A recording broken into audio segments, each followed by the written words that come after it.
Hi guys, Devi Mazimba, Linjani Lonke. Thank you so much for joining me on my channel. It's always a pleasure to have you guys uh let me entertain you for a few minutes.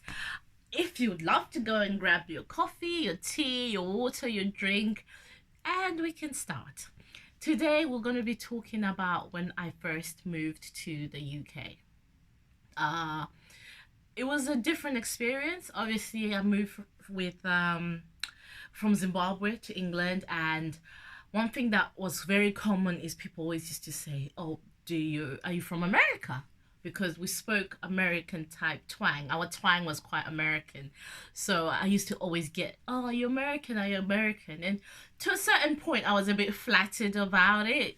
So but when most people move from a different country, they're bound to have an accent, and usually when they're from Africa, they will have, depending on their dialect and how they speak, they will have that accent. But yeah, so my accent was American because that's all we used to watch. We used to watch a lot of American programs. So yeah, that was nice.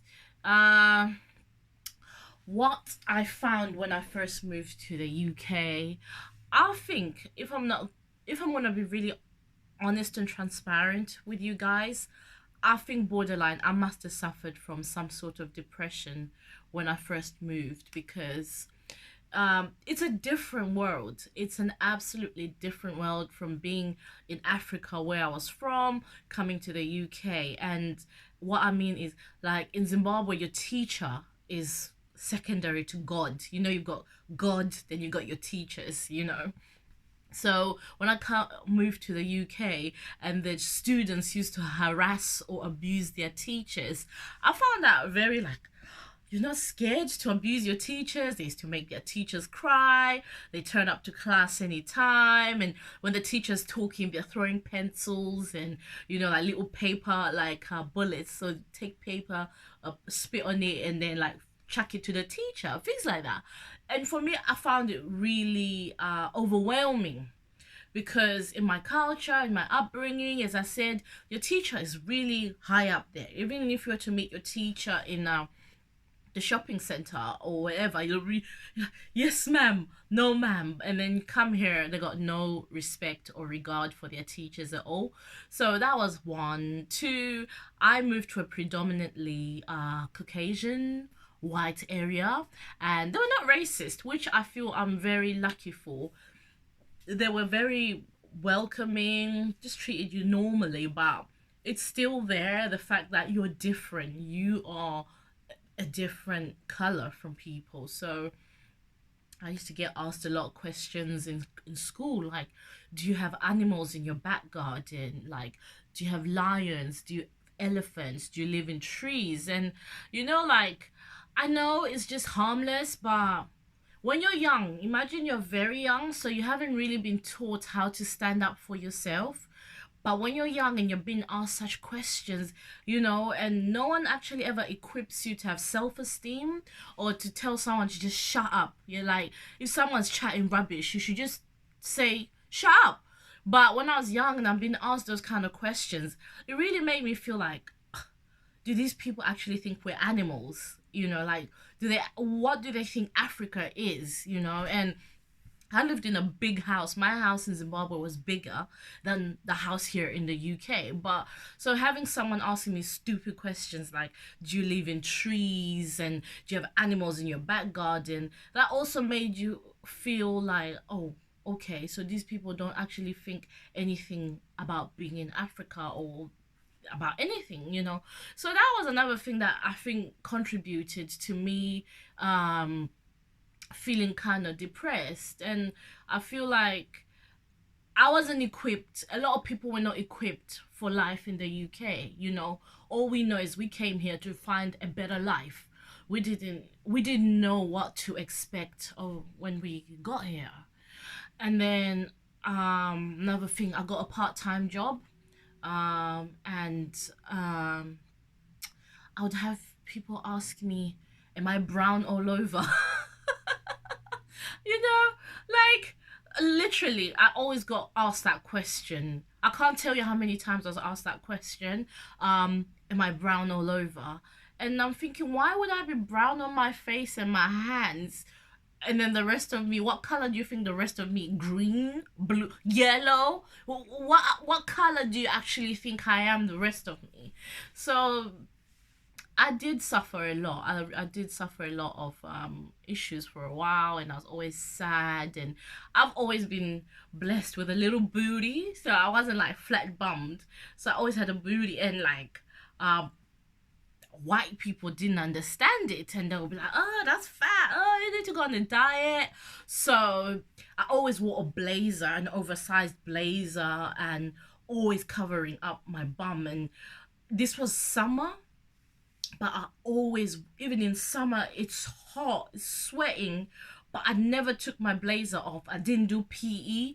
Like, I always came up with one reason or the other not to do PE, because I just had that paranoia about my body having that curvy bum, you know. I was slim, the rest of me was slim, but I had that little, going on, and they were like, "Oh, that's fat. Oh, you need to go on a diet." And I just hated everything about me.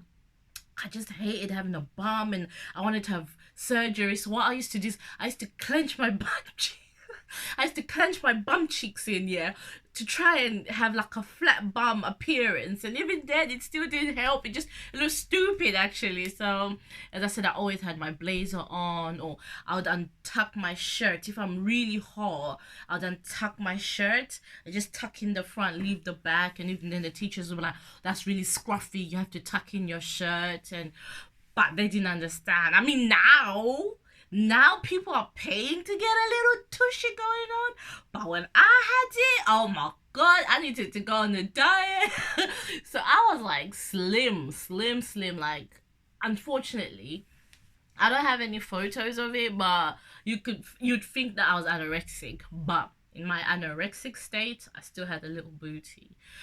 So yeah, that was a very a challenging thing. And then, like, even if guys liked me, and they were like, "Oh, I like you, but I don't think my parents would like me dating a black girl." So it was just one of those things in a predominantly white area. So I didn't have a boyfriend. I mean, guys did show me attention, but it was always that whole, "Oh, I like you, but you're a black girl, so I can't date you," because my parents will feel some type of way about it. So I felt really lonely. I felt like I'm not having a proper teenage experience, because obviously, like, being a teenager means you're in a relationship, and these guys were really nice, and what I do like is they used to like my braids. I always had my hair braided, like standard. So they was like, "Oh, I like your braids. Oh, you got a nice complexion. But it's just the other aspect where when you want to date someone, you can't. So I always used to have to come to London to have interaction with other black people. So I used to go to a church, a very popular church in London, and then I'd meet other black people. But having met other black people, they always found that I spoke a bit posh, because obviously living in Kent, and I was young, so you adopt really quickly when you're young. So I started sounding really posh, and so I think with black people I didn't fit in, with white people I didn't fit in. So that was just another reason for me to be depressed, because yeah, yeah, I spoke posh. I mean, now I lived in London for a while, so I know how to tone it down a bit. But yeah, at that time I just spoke so posh, and they said, "Oh, you sound posh," and so black guys were not really interested. But black guys did like the fact that I had a booty, so like, it was nice to be around other black people, because they understood and appreciated, the junk in the trunk. But moving here, it was a blessing, and I always feel that it was a blessing, but it was hard. And it's hard on your emotions, on your mental state. That's what it was hard on, more than physically, because physically we're here to work, we're here to get educated, we're here to to have a better life. So physically, you do have a better life. But emotionally, mentally, it's not easy, especially with me where I lived in Kent. It was not easy. Maybe if I'd moved to London, my experience would have been different. But I moved to a place where there wasn't a lot of people of my color. So it was quite hard. And the year I moved here, there was this guy called Damilola Taylor that got killed. And that really just scared me about this country, you know, like, wow, people kill each other. Because in Zimbabwe, it's not, I maybe now, but when I was there, it was very rare for young people to kill young people. Like, when I say rare, I never heard of it. That's the honest truth. I never heard of any young people killing each other. But so that scared me, like, oh, young people can kill each other. What kind of country have I moved to? So I live in Kent. I don't even like it here. Now if I was to move to London, I have to be scared to get killed. Oh my goodness. So that was that. And but blessings be to God, other people started moving, you know, to England. More and more people from my country started moving to England, coming to do nursing, coming to do teaching, you know. So the Zimbabwean community started growing in England. And then yeah, in where I started living, where I lived in Kent, there were more black people that were coming there. So it was just nice. But initially, I think for the first year I was very, very depressed, and I used to call back home and I'd want to understand, so what's in trend, what's trending in Zimbabwe, what's the latest fashion, what are people doing for fun, where do people go and hang out. And I think that's another thing about when we moved to England. I don't know, maybe it's just me, but a part of me always thought we were gonna go back to England. So you never really settled, like mentally, emotionally. You never actually settled. You just thought, okay, I'm here for education, I'm here for work, but one day I'm gonna go back. And I feel like that mentality keeps you in no man's land, you know, because you're not in Zimbabwe, but you're not in England. Because even though you're in England, you're just here for a while. And I lived like that for at least 10 years.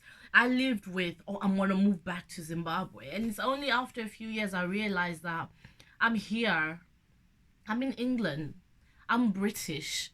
You know, I've been blessed with the privilege to become British, an honorary British citizen. So I'm here now. That's when I started allowing myself to think about settling here, you know, get a career. Before, I just had a job. Big difference. The job just was there to give me money, but I never thought about career. Now I've got a career.